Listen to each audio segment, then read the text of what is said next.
जीवनाच्या वाटेवरती किती असतो त्यांचा आधार.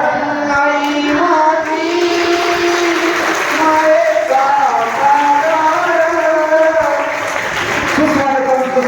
सुस्वागतम आपल्या या समारोपाचे सन्माननीय अध्यक्ष माननीय विद्यार्थी साहेब कुलगुरू रशीद चपेटे परवानी यांचा या ठिकाणी आगमन झाले का